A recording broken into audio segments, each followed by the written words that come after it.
The Dust That Falls from Dreams by Louis de Bernieres, read by David Sibley and Avita J. 1. The Coronation Party. This was the day that Daniel vaulted the wall. Not many weeks previously, the tiny queen had begun to lose her appetite. In Marseille, President Kruger of South Africa, fleeing into exile laden with wealth stolen from his own people, raised the rabble to new frenzies of anti-Britishness, and hotels where British travellers were thought to be staying were besieged. The Queen grew drowsy. She'd never before shown any lapse of energy or attention, but now she nodded off, even at crucial moments. She received a letter from a boy bugler in the Devons, telling her how he had been the one to sound the charge at Wagon Hill, and she managed to reply to it. The Queen travelled from London to Osborne House on the Isle of Wight. She loved it there and had long considered it to be her real family home. She had her own little beach with a bathing hut, and there was a miniature house where her children, now scattered across Europe, used to play when Albert was still alive.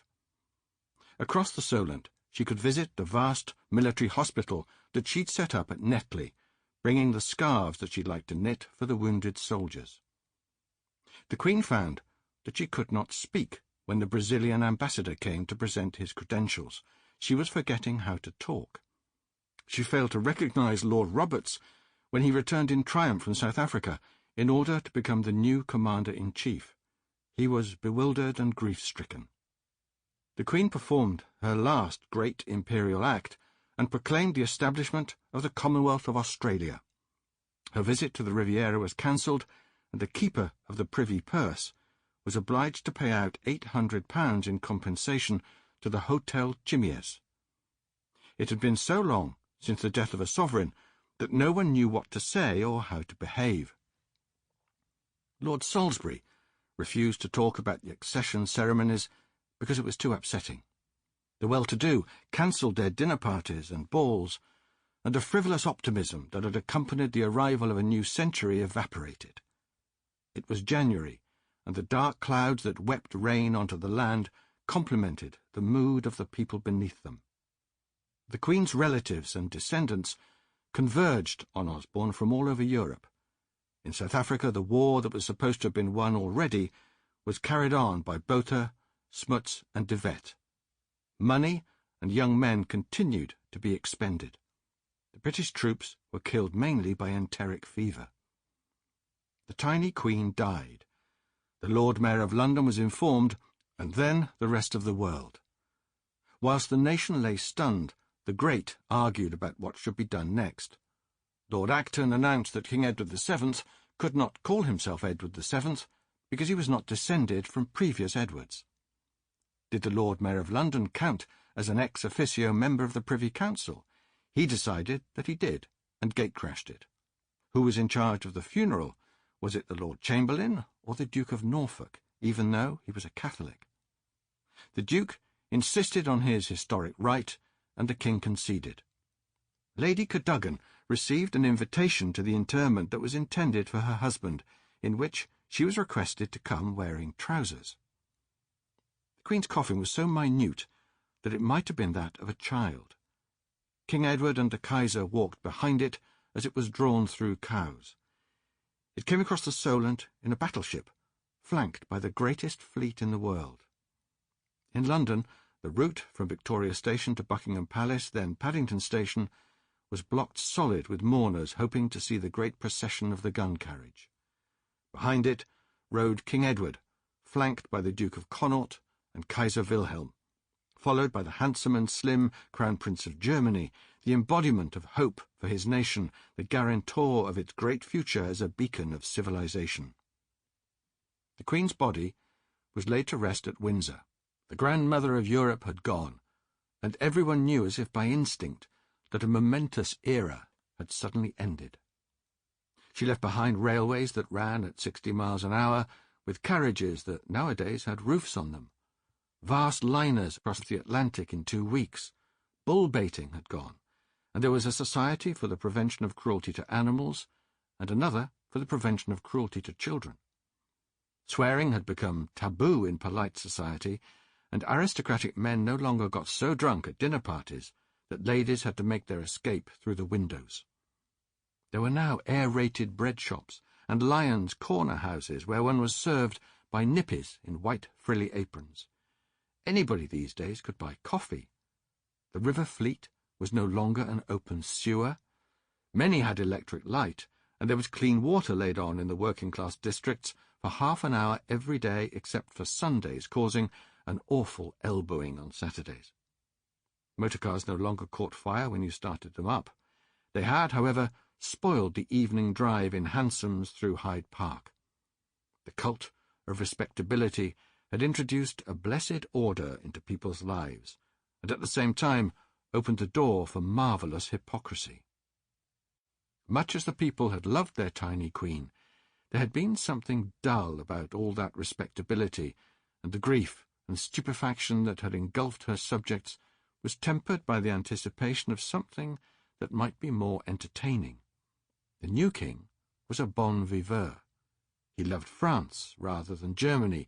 He consorted with actresses. For the last 10 years, in any case, the Victorian age had already been slipping away. Fast girls smoked and wore the most shocking bloomers when they went out on their bicycles.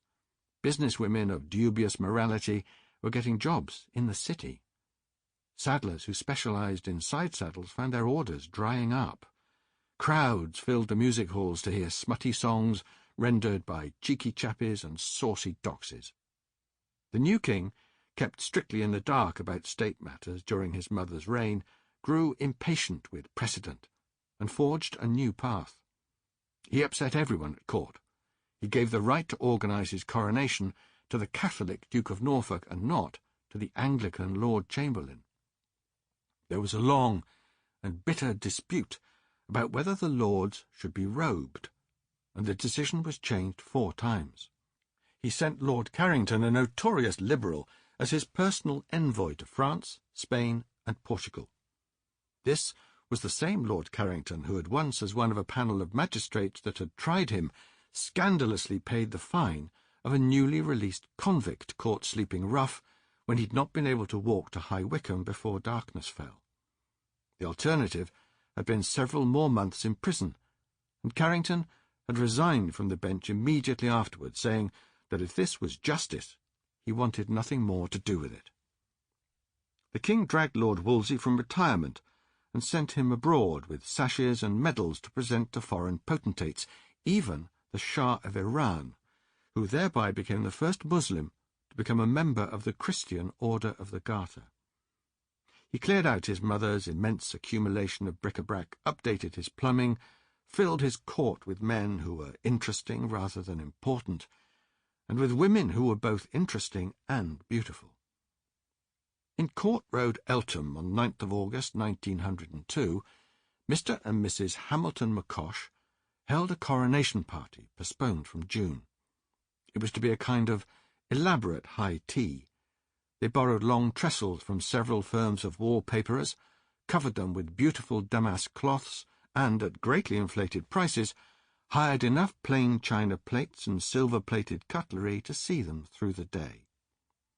The servants set up 2 long tables in the garden to accommodate the buffet, and laid out rugs all over the lawn and in the orchard in order to create a grand déjeuner sur l'herbe.